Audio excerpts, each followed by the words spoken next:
Ok, estamos iniciando mais uma live, esperando aqui o pessoal se conectar.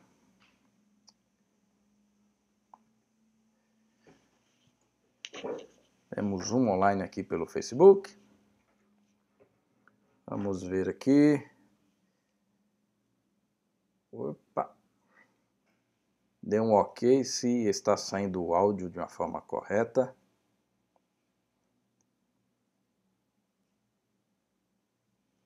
Seja bem-vindo, vamos entrando.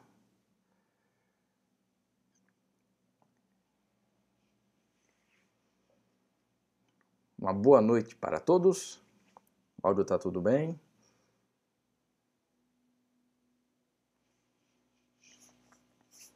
Então essa é a primeira live, né, de uma série profética, onde o foco é justamente aprendermos mais um pouco sobre o que o livro de Daniel, o livro do Apocalipse, tem a nos revelar, tem a nos dizer, principalmente nesse momento em que nós estamos vivendo.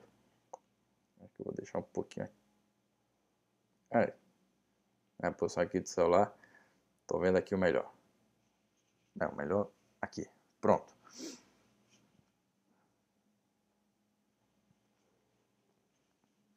Então deixa aí os seus comentários. Vamos interagir. A proposta dessa live é que você, eu e você, junto com o meu estudo aqui das profecias, a gente possa interagir, possa tirar as dúvidas, né? Eu vendo aqui os comentários de cada um, vocês escrevendo, perguntando e assim respondendo, e vamos, né, interagir, vamos estudar, compreender um pouquinho mais sobre a palavra de Deus. Por enquanto tem algumas pessoas no YouTube, outras no Facebook, no Instagram. Ainda não chegou muitas pessoas, mas vamos iniciar. Então, primeiramente, como é um estudo, então é necessário que eu e você temos que pedir permissão e iluminação aqui do Espírito Santo para estudarmos sobre a sua palavra. Então, feche seus olhos e vamos assim orar, e com isso, mais pessoas vão estar nos acompanhando aqui nessa live. Oremos. Querido Deus, Pai amado do Senhor, agradecemos a Ti por mais um dia que o Senhor nos concedeu e pedimos agora a Tua iluminação, a Tua direção nesse momento. Nos ajude, Pai, a compreender as Tuas verdades e que, Senhor, possamos ser assim tocados pelo Teu Espírito Santo. Esteja conosco. Isso aqui te pedimos e agradecemos no nome de Jesus. Amém. A base desse estudo, né, que nós vamos iniciar hoje é desse livro aqui. Deixa eu fazer o merchan. É desse livro aqui, O Mistério da Profecia. Então é o seguinte. Hoje, se a nossa igreja estivesse na rotina normal, iria, né, iniciar uma série de 20 domingos, né, especiais para, então,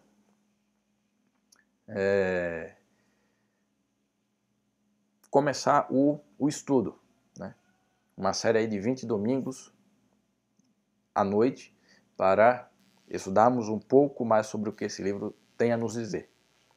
Mas como na situação que nos encontramos não é possível nos reunirmos na igreja, vamos nos reunir em casa e fazer esse estudo online, onde você pode interagir, pode perguntar, e aí nós vamos tirar as dúvidas. Para muitos, o tema que vamos abordar, principalmente hoje, já é bem conhecido, mas para outros, possa ser que não seja. Então, fiquem tranquilos.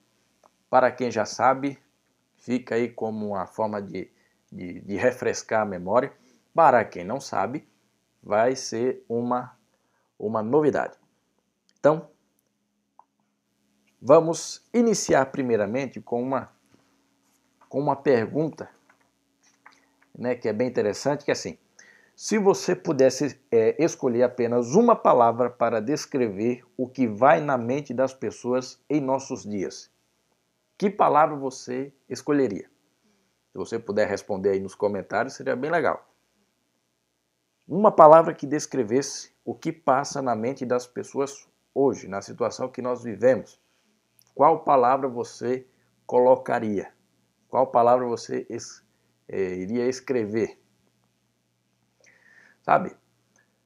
Pode vir várias ideias, pode vir várias palavras aí na sua mente, mas uma, né, que nós podemos pontuar é incerteza. Hoje as pessoas estão incertas com o que vai acontecer, com o que está ocorrendo, como vai funcionar as coisas. É tudo incerto. Hoje nós estamos vivendo uma situação, amanhã nós não sabemos como poderá estar essa situação. Então é muito delicado aquilo que nós passamos, aquilo que nós pensamos e até aquilo que nós opinamos. Então, incerteza seria uma palavra muito bom para definirmos o momento que nós estamos vivendo. Incerteza por quê? Porque o cenário político é complexo, complicado, o cenário econômico é mais complicado ainda, o cenário da nossa saúde, né, não dá nem para dizer. Então é muito complicado. E isso traz muitas incertezas. E quando as pessoas são movidas por incerteza, isso causa medo, né? Causa até desânimo. E quando isso atinge todo o nosso ser, ficamos desesperados. E por causa do desespero, muitas pessoas podem fazer coisas terríveis. E foi feito algumas pesquisas e se descobriu o seguinte, que a sensação de desesperança, de desespero, tem levado muitos à depressão. E estudos apontam que a depressão severa pode afetar quase 20% da população mundial. Então já imaginou isso? Quase 20% da população está com depressão por causa do desespero. E, em média, uma pessoa morre por suicídio a cada 40 segundos em algum lugar no mundo. Então veja, nós já estamos aqui há mais ou menos uns 5, 6 minutos. Calcule aí quantas pessoas já morreram por causa de suicídio. E com relação a 45 anos atrás, o aumento é de 60%. As vendas mundiais de antidepressivos giram em torno de 24 bilhões de reais anuais em todo o mundo. Só que esse alto consumo não leva em consideração os malefícios desse consumo. Isso fez com que 14% dos jovens que tomam antidepressivos se tornassem agressivos e até violentos. E se o remédio tem causado isso em alguns jovens, em cerca de 14% dos jovens, eles vão recorrer para o quê? Já que o próprio medicamento que eles tomam para amenizar a depressão tem causado isso. Eles vão procurar outras alternativas. E nesse caso, muitos procuram o álcool. E de acordo com a Organização Mundial da Saúde, cerca de 140 milhões de pessoas em todo o mundo sofrem com álcool por causa do desespero.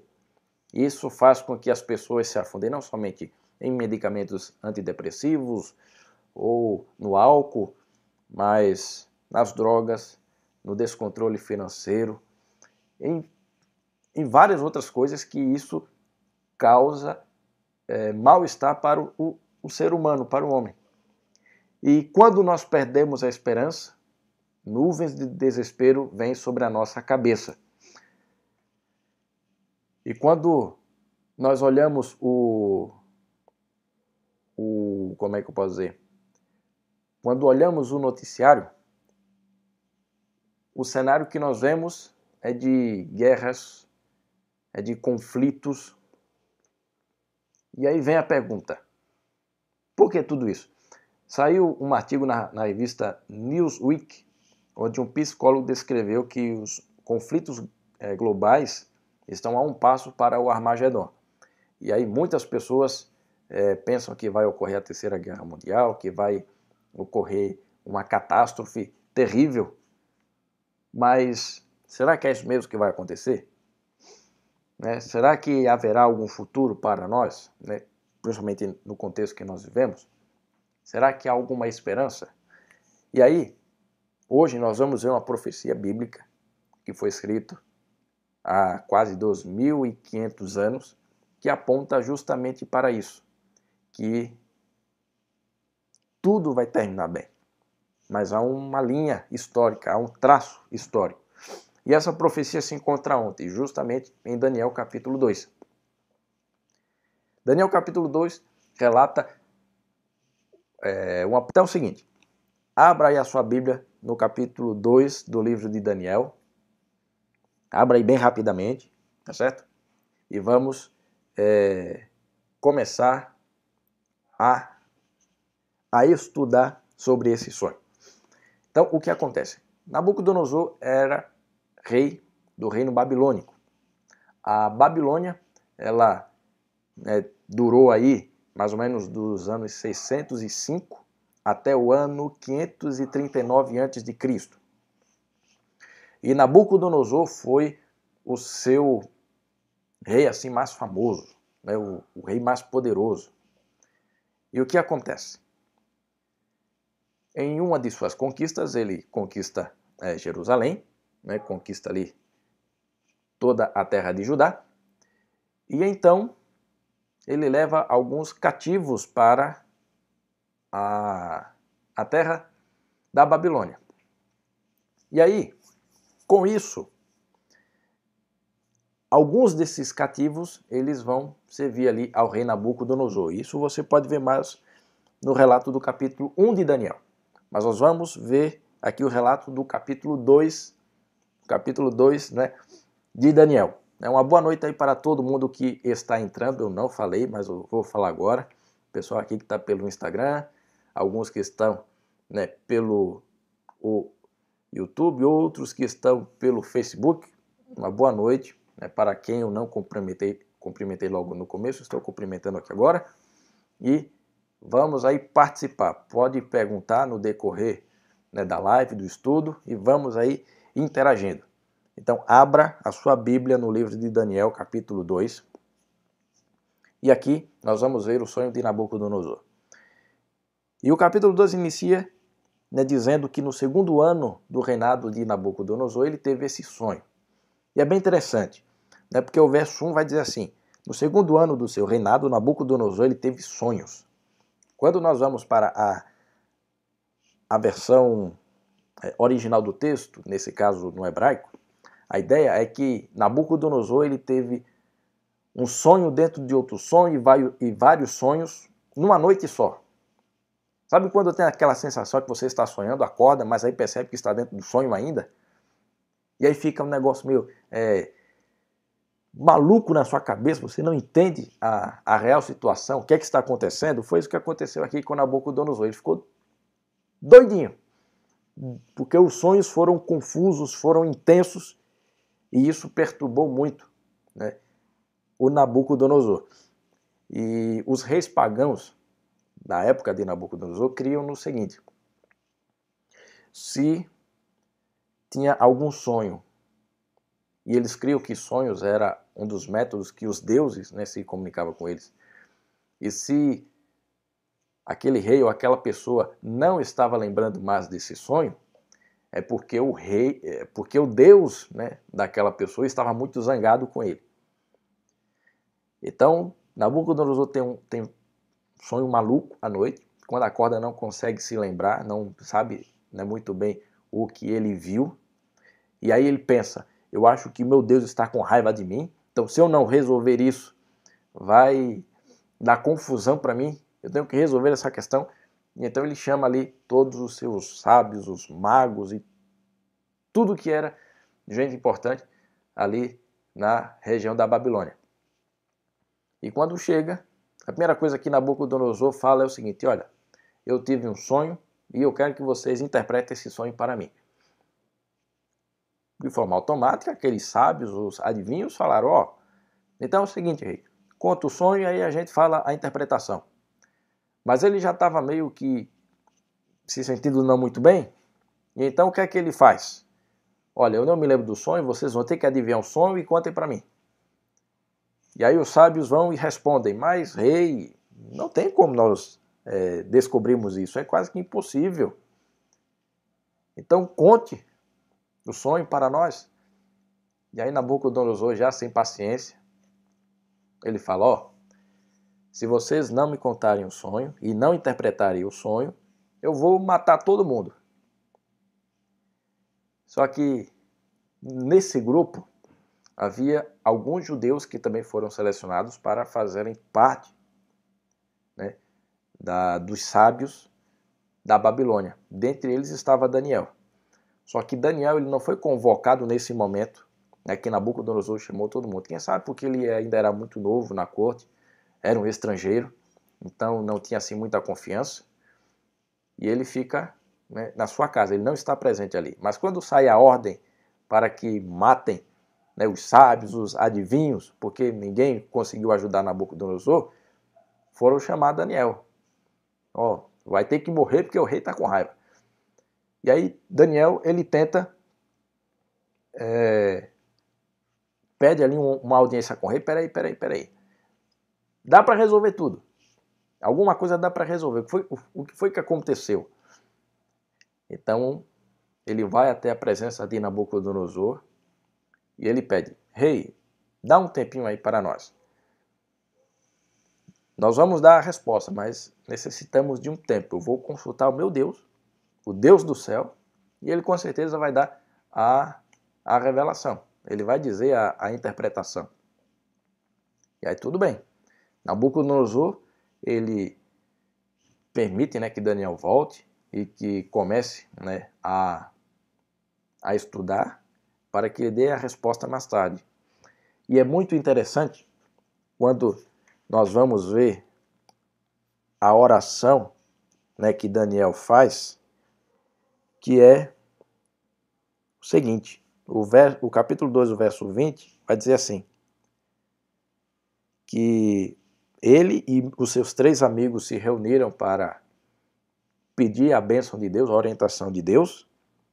Deus revela o sonho, né, de Nabucodonosor, e no verso 20 vai dizer, Daniel responde, seja bendito o nome de Deus para todo sempre, porque a sabedoria e a força pertencem a ele. Ele muda os tempos, as estações, remove, estabelece os reis, e é ele quem dá sabedoria aos sábios e entendimento aos que o conhecem. Então aqui Daniel, ele já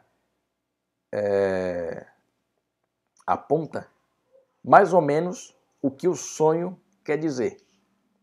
Sonho tem a ver com tempos, tem a ver com reinos, tem a ver com estabelecer ou deixar de ser estabelecido. E aí, logo pela manhã, Daniel ele vai até mais uma vez à presença do rei. E aí o verso 28 vai nos dizer algo muito interessante. Que é assim, há um Deus no céu que revela os mistérios. Maria Emília, uma boa noite para você que está nos acompanhando aí pelo YouTube. Deus que está nos céus é quem pode revelar os mistérios. Então, naquele momento, Daniel ele tem a oportunidade de testemunhar para Nabucodonosor, dizendo, olha, tem um Deus lá no céu, que ele é poderoso, e é ele quem revela os mistérios. Não é nossos estudos aqui, não é nossas adivinhações, é Deus lá no céu. E aí, ele, né, continua. Há um Deus que revela os mistérios, e ele revelou ao rei Nabucodonosor o que acontecerá nos últimos dias. O sonho e as visões que tivesses quando estavas deitado são estes. E aí Daniel ele começa a dizer qual foi o sonho de Nabucodonosor. Então aqui de uma forma bem resumida. Tu, ó rei, estavas vendo, e eis aqui uma grande estátua. Esta que era imensa e de extraordinário esplendor, estava em pé diante de ti, e a sua aparência era terrível. A cabeça era de fino ouro, o peito e os braços de prata, o ventre e os quadris de bronze, as pernas de ferro, os pés em parte de ferro, em parte de barro. E aí eu começo a imaginar Nabucodonosor naquele momento assim, olhando para Daniel e percebendo, é isso mesmo. É isso mesmo que eu sonhei. Você está certo, você está indo no caminho correto. E aí Daniel continua. Quando estavas olhando, uma pedra foi cortada sem auxílio de mãos, feriu a estátua nos pés de ferro e de barro e os esmiuçou.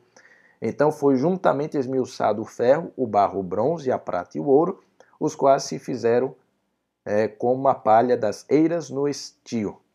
E o vento os levou, e deles não se viram mais vestígios. Mas a pedra que feriu a estátua se tornou uma grande montanha que encheu toda a terra. Então esse foi o sonho de Nabucodonosor. Você consegue imaginar um negócio desse? Uma aparência terrível ali daquela estátua. E quando você olha para a estátua no seu sonho, cabeça de ouro, os braços, o peitoral de prata, o quadril, o ventre ali de bronze, as pernas de ferro, o pé é misturado entre ferro e barro, e do nada uma pedra que é cortada de uma montanha, mas não teve auxílio de ninguém, ou seja, nenhum homem foi quem arrancou aquela pedra, lança no pé da estátua, e do pé da estátua toda ela se desmorona. E aí essa pedra cresce vindo uma grande montanha. Se você tivesse um sonho desse, o que é que você iria imaginar? O que é que você iria pensar? Então se sinta ali no lugar de Nabucodonosor. Agora, tem muitos que pensam que quando há uma profecia, quando há uma visão, a compreensão dessa visão tem que ser de uma forma assim, meia mística, meia pessoal. Não, eu penso que é isso e tá bom, é desse jeito e tá ok. Cada um tem uma interpretação diferente, cada um entende de uma forma diferente esses símbolos. Então, eu entendo do meu jeito aqui, vou querer fazer do meu jeito. Será que é assim que funciona com as profecias? Nós devemos entender o seguinte, profecia é como se fosse um enigma. E todo enigma ele tem um código a ser decifrado. E o código ele tem uma sequência lógica e somente há um caminho para você realizar, para você fazer e decifrar esse código. A mesma coisa são com as profecias. Não tem vários caminhos para chegar no consenso só. Há um caminho de entendimento. E a própria Bíblia quem explica a própria profecia. E nesse caso, é o próprio Daniel que vai dizer ali o significado. Porque o verso 36 do capítulo 2, Daniel diz assim, este é o sonho e agora diremos ao rei a sua interpretação. Então não tem nem como colocar alguma interpretação diferente nesse contexto, que é o próprio Daniel que coloca a interpretação. E qual é a interpretação? Então vamos lá. O verso 37 vai dizer o seguinte, ó rei, tu és reis de reis, ou seja, ele é naquele momento ele é o rei mais importante sobre a terra, a quem o Deus do céu tem dado o reino, o poder, a força, a glória, em cuja mão lhe entregou os homens, onde quer que habitem os animais dos campos, as aves dos céus, e te fez reinar sobre todos eles, tu és a cabeça de ouro. Então aqui já tem uma pista. Esses metais, essa estátua está representando o quê? Está representando reinos. Está representando impérios. Onde a cabeça de ouro representa o Império Babilônico. Agora a pergunta, por que será que o ouro está representando ali o reino da Babilônia? Será que não poderia ser outra coisa? Por que especificamente o ouro? Bem, nós podemos, dentro do contexto histórico e arqueológico, conjecturar algumas bases que ajudam isso. Primeiro, na Babilônia tinha quase 200 templos dedicados a divindades pagãs. E esses templos eram todos cheios de ouro. O deus principal babilônico, o Marduk, Bel Marduk, o templo né, dele tinha cerca de 100 metros de altura. E todas essas paredes eram cobertas de ouro. O altar desse templo parece que pesava 18 toneladas de puro ouro. Você já imaginou um altar pesando 200 toneladas só de ouro?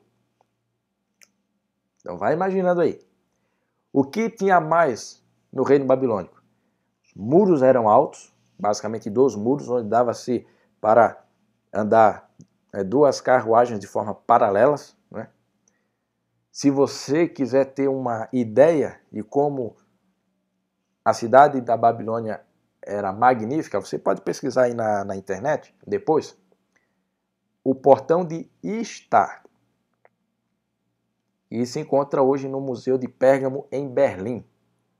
Então, se você colocar aí no Google, né, e digitar e pesquisar, você vai ver esse portão. É o portão água para o que der e vier, né? Não tinha problema de seca ali. Também tinha os famosos jardins suspensos. E se acredita que Nabucodonosor fez esses jardins, onde tinham várias palmeiras, plantas, né? Negócio muito belo, um oásis no meio do deserto, possivelmente como um presente para a sua esposa, que era do Líbano.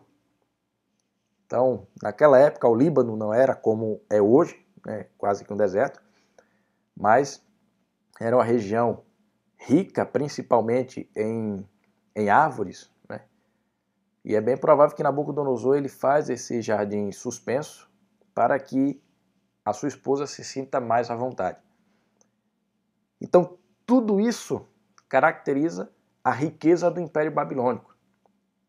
E não apenas isso, a cabeça, né, também dá aquela ideia de que é o centro, né, do entendimento. Né? Os babilônicos eram muito avançados em sua ciência. E se você for para Daniel capítulo 4, verso 30, vai perceber que isso fazia com que o ego de Nabucodonosor fosse grande, porque ele diz assim, não, esta grande Babilônia que eu edifiquei para a casa real com seu grandioso poder e para a glória da minha majestade. Então todas essas características reforçam de que a interpretação de Daniel está correta. Nabucodonosor, você é a cabeça de ouro, você representa o primeiro império. E aí quando nós vamos para o segundo império, que é o peitoral de prata, é o império que iria conquistar a Babilônia depois. Eu acho que nesse momento Nabucodonosor não gostou muito, né? Porque quando você é rei, o seu desejo é que o seu reinado seja longo, né? Seja quase que eterno. Mas agora imagine alguém dizendo na sua frente, ó, teu reino é tal, mas depois dele vai vir outro. O reinado babilônico não será eterno, não será para todo sempre, outro vai ficar no seu lugar. E qual é o reino que conquista o Império Babilônico? É justamente os Medos e Persas, né, que é aí do ano 539 até 331. E justamente os Medos e Persas, né, eles conquistam o reinado babilônico de uma maneira assim muito interessante, quase que impensável, porque em uma noite só eles conquistaram. E vocês podem ver esse relato depois em Daniel capítulo, faz uma festa, quase que uma orgia ali, no meio da guerra. E Deus, né, vendo tudo aquilo, e quando eles utilizam, né, os utensílios do templo, a misericórdia de Deus chega no limite e ele envia, e do nada, na parede principal, na parte principal ali do salão, uma mão flutuando e escrevendo algumas palavras na parede. E as palavras foram justamente Mene, Mene, Tekel e Parsin. O que quer dizer? Mene, contou Deus o teu reino e deu cabo dele, ou seja, acabou. Não tem mais. Chegou no limite. Tekel, pesado foste na balança e achado em falta, ou seja, teus pecados, a tua atitude é contra você. Você teve todo o tempo para se arrepender, mas não quis. Pérez, dividido foi o teu reino e dado aos medos e aos persas. E naquela noite, o Império Babilônico caiu na mão dos medo-persas. Mas vocês sabiam que Deus ele já havia profetizado a pessoa que iria conquistar o Império Babilônico? Isso mesmo. Deus ele indicou Ciro, o general persa que iria atacar a Babilônia. E vocês podem ver isso em Isaías 45, verso 1. Sabe que diz lá o seguinte: assim diz o Senhor ao seu ungido, a Ciro, a quem tomo pela mão direita para bater as nações ante a sua face, e para discindir os lombos dos reis, e para abrir diante deles as portas que não se fecharão. Então, cerca de 140 anos antes do ocorrido, Deus já havia profetizado qual era o governador que iria acabar com o Império Babilônico, Ciro. Então veja aqui, mais uma vez, a profecia se cumprindo. Aquilo que Deus havia falado, acontecendo. E mais ainda, você também pode pesquisar aí na internet o cilindro de Ciro.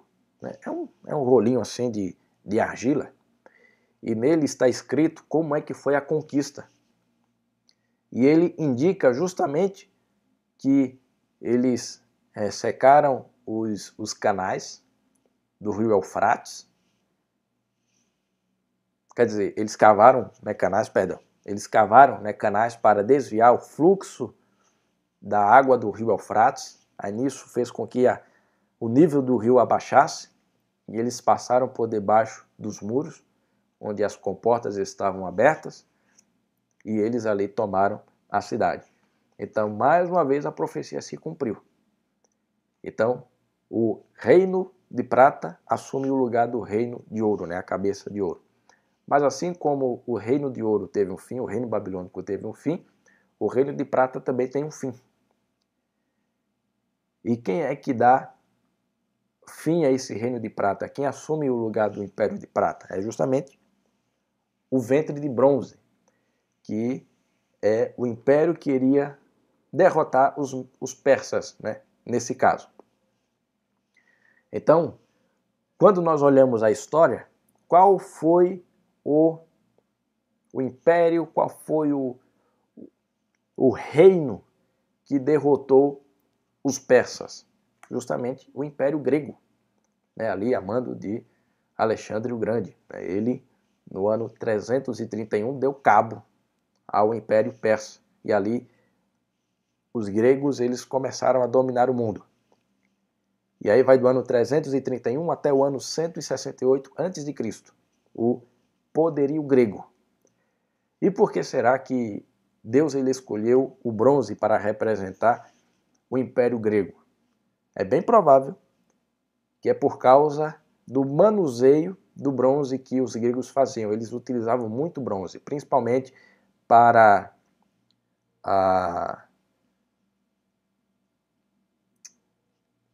me fugiu aqui o nome, perdão.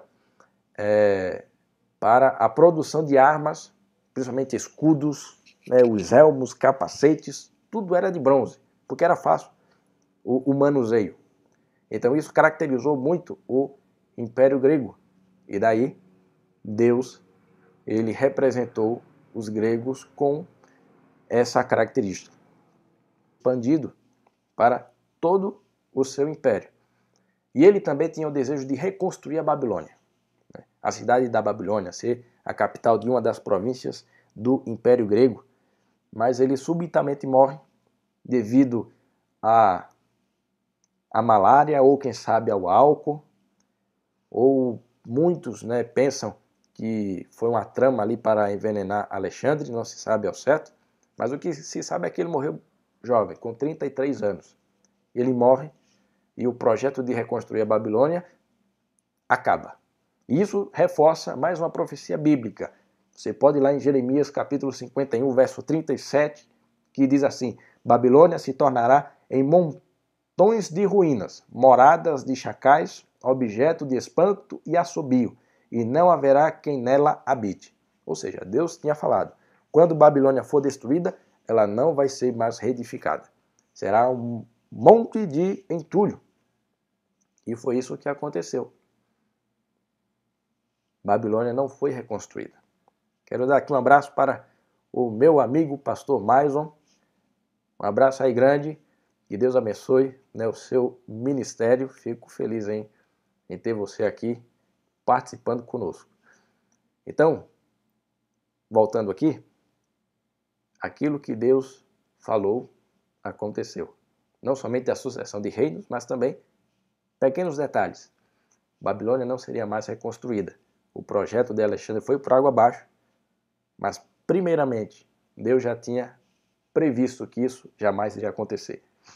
E claro, o Império Grego também teve um fim. Um outro império deu lugar ao Império Grego, que na nossa estátua, né, profética, a cabeça de ouro Babilônia, o peitoral de prata os medo-persas, o ventre de bronze ali o Império Grego e as pernas de ferro representam justamente Roma. Roma foi quem deu fim ao Império Grego, aí mais ou menos no ano 168 a.C. E o Império Romano ele se estende até 476 depois de Cristo. Ou seja, quase 500 anos, né? Mais de 500 anos. Foi o império que teve a maior duração no Ocidente. E por que será que Roma ela é representada pelo ferro? É devido à sua brutalidade. Se reconhece até hoje que o Império Romano, seu poderio militar era ferrenho, era terrível, né? Colocava medo em todos. Tanto que despedaçadas pela monarquia de ferro de Roma. Então, esse historiador aqui, ele não é profeta e nem tampouco cristão. Mas veja que interessante, ele se utilizou das mesmas palavras proféticas para dizer que o Império Romano representava ali o ferro, devido à sua crueldade. Mas aí vem a pergunta. Nós já vimos que quando nós vamos para o relato bíblico, nós percebemos que isso não acontece. Então veja aí o verso 41. Quanto ao que viste pelos pés e dedos em parte de barro e em parte de ferro, esse será como um reino dividido. Depois da queda do Império Romano, não haveria mais um mega super império. Haveria divisões, haveria pequenos reinos. E nós podemos perceber isso pela forma como o Império Romano acabou. Qual foi o império que destruiu o Império Romano? Qual foi o rei que deu fim ao Império Romano? Não tem.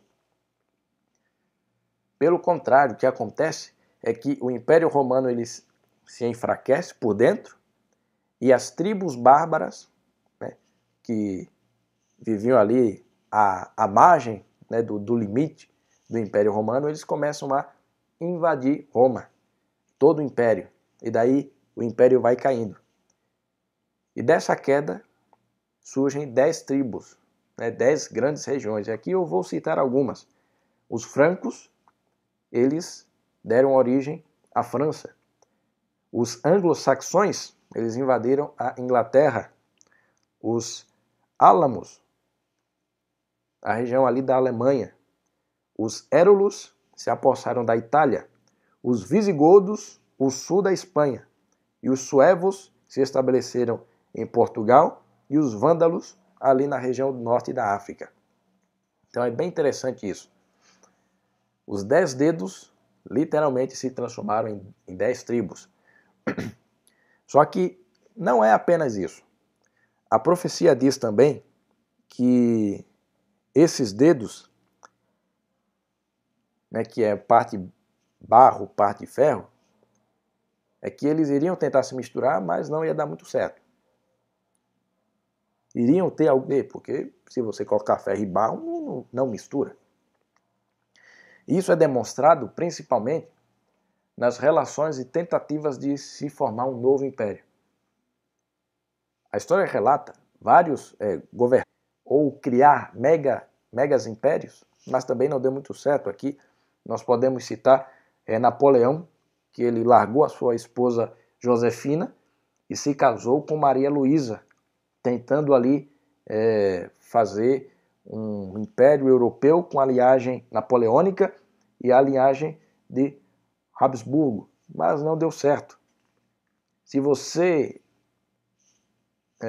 conseguir, nessa vida que você tem, visitar o castelo de Frederiksborg, na Dinamarca, Lá tem uma ala, né, com um quadro, onde contém as linhagens reais da Europa. E ali percebe os cruzamentos, né, o emaranhado, e reforça a ideia justamente dessa tentativa de mistura, mas que não deu muito certo. Nós vemos também no relato histórico que Carlos V, o Duque de Borgonha, ele tentou reerguer o Sacro Império Romano, mas não deu certo. O próprio Napoleão tentou unificar toda a Europa por meio de guerras, conquistas militares, mas no ano de 1815 ele perde na Batalha de Waterloo, um inverno tremendo, e ele mesmo exclama: "O Deus Todo-Poderoso é demais para mim." O historiador Thomas Arnold escreve o seguinte: qual foi o principal adversário desse tremendo poder de Napoleão? Quem o estudou, resistiu e o derrotou? Nada nem ninguém a não ser a direta intervenção divina. Deus foi quem deu fim ao Império Napoleônico. Isso é o que os historiadores e as pessoas da época viram, porque pelo poder que Napoleão tinha, não tinha lógica ele perder, mas ele perdeu. O maior exemplo recente que podemos ter do século XX é com o Adolf Hitler. Ele tentou estabelecer um mega império na Europa, né, com o lema "um povo, um império, um líder", mas não deu certo. E é essa a perspectiva bíblica. Não haverá outro reino, não haverá um quinto reino mundial. Mas tá. E o restante? A visão diz que na época desses dedinhos aí, viria uma pedra. O que é essa pedra? É justamente o reino eterno. O verso 34 do capítulo 2 diz: enquanto estavas vendo isso, uma pedra soltou-se sem auxílio de mãos e feriu a estátua nos pés de ferro e de barro e as esmigalhou. E então ferro, barro, bronze, a prata e o ouro foram despedaçados e viraram pó, como a palha das eiras no verão. O vento se levantou sem deixar nenhum vestígio, porém a pedra que feriu a estátua se tornou uma grande montanha e encheu toda a terra. Quem é essa pedra? É justamente o próprio Cristo. Deu um probleminha aqui no Instagram, deu uma pausa, mas já voltou. Confirme aí se está tudo bem. Então, essa pedra representa o próprio Cristo. Então, qual é a perspectiva profética? Depois desses reinos, Babilônia, Medo-Pérsia, Grécia, Roma, e os reinos divididos, né, que representa o tempo de hoje. O fim deles, o próximo passo, é o estabelecimento do reino eterno de Deus. E aí você pode confirmar isso em Apocalipse 19, 11 ao verso 16, que é quando Cristo virá à terra para ser o Rei dos Reis e Senhor dos Senhores. Então, qual é a perspectiva profética? Não haverá um quinto reino, não haverá um sexto reino, um mega império. A única coisa que falta agora é o estabelecimento do reino de Deus. Então a linha profética nos dá uma certeza.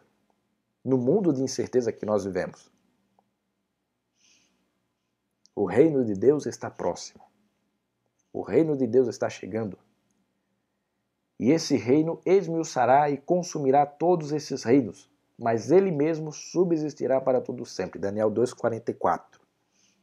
Enquanto os outros reinos caíram, enquanto os outros reinos não duraram para sempre, o reino de Deus será eterno. O reino do Senhor será para todos sempre. E é isso que devemos ter como certeza. No mundo de incerteza que nós nos encontramos, onde não sabemos muito bem o que está para acontecer, aos nossos olhos, se você olhar com os olhos da fé, você vai ter a plena certeza de que Deus está próximo de estabelecer o seu reino. Jesus está voltando. E com o estudo das profecias nós podemos ter plena certeza disso. Então você, o que está esperando? Você, o que está aguardando? Não se desespere, tenha esperança. Jesus está perto de voltar. E com isso, não deixe que o desespero tome conta de você. Agora, essa é apenas uma das profecias que nós estamos estudando. Há outras mais que reafirmam essa bela mensagem. Então você é o nosso convidado para, no próximo domingo, você participe conosco de mais uma live estudo, dando aí continuidade ao tema profético. E hoje nós vemos que devemos ter segurança em um mundo de incertezas. Segurança em quê? Que Jesus está voltando. E no próximo domingo nós vamos aprender um pouquinho sobre sinais da última crise. E sabe qual é o mais belo da profecia? É que no verso 45, o fim do verso 45, duvidar. Temos que crer. Creia. Certo é o sonho e fiel a sua interpretação. Ou seja, aquilo que Deus revelou a Nabucodonosor e que Daniel interpretou é verdade. E serve para mim e para você hoje. E como a história comprova que tudo aquilo que Deus mostrou a Nabucodonosor aconteceu, se o que está faltando é apenas o estabelecimento do reino de Deus, por que duvidar agora? Por que ter insegurança nesse momento? Não tenha. Confie, vai dar tudo certo. Vai terminar tudo bem. E que essa esperança esteja no teu coração. Agora, eu não sei se alguém gostaria de escrever alguma pergunta, né? Temos algumas pessoas aí online. Gostaria de deixar esses últimos 10 minutos para responder alguma dúvida que alguém possa ter. Então, não se atemorize, pode falar, pode escrever. Se não tiver, eu creio que isso indica que todos compreenderam o estudo de hoje, né? A mensagem de hoje. Então, aqui no Instagram, pelo menos ninguém mandou ainda. Aqui também pelas redes do Facebook e do YouTube também ninguém mandou. Então eu suponho que ficou tudo esclarecido. Mas caso tenha alguma dúvida e você não queira, né, escrever agora, pode falar aí posteriormente. Não se acanhe, né? Entre em contato, né, por meio das redes, tanto do Instagram como do Facebook. Pode mandar ali uma mensagem em particular e nós vamos ter o maior prazer de responder. Então, que Deus abençoe cada um de vocês. Tenham uma ótima noite, né? Que Deus abençoe grandemente a semana de cada um e já marque aí na sua agenda. Próximo domingo, às 18 horas, a nossa segunda live estudo das profecias. E também eu convido você a curtir a nossa página no Facebook, a nos seguir no Instagram. Você que está aí pelo YouTube, né, se inscreve aí no canal e estejam acompanhando aí as postagens, os vídeos, mensagens que nós colocamos, né, quase todos os dias. Então que Deus abençoe grandemente a cada um e vamos orar para encerrar esse momento. Oremos. Querido Deus, Pai amado Senhor, te agradecemos pelo estudo da Tua Palavra, que o Senhor nos ajude, que o Senhor nos ilumine a estarmos com os nossos corações cheios de esperança, aguardando o retorno do Teu Filho. Nós vimos que as profecias bíblicas se cumpriram ao pé da letra. É algo extraordinário, Senhor. Somente o Senhor pode, de fato, nos revelar tudo isso. E foi o que aconteceu. Assim como os impérios, assim como os reinos que foram estabelecidos e deixaram de existir por meio da tua provisão, nós temos que crer que o reino eterno também será estabelecido, mas este jamais terá fim. Que essa esperança esteja no coração de cada um de nós. Habita em nosso lar, em nossa casa, em nossa vida. Perdoe nossos pecados. Isso aqui pedimos e agradecemos no nome do teu amado Filho Jesus. Amém. Então, mais uma vez, Deus abençoe cada um de vocês e até a próxima.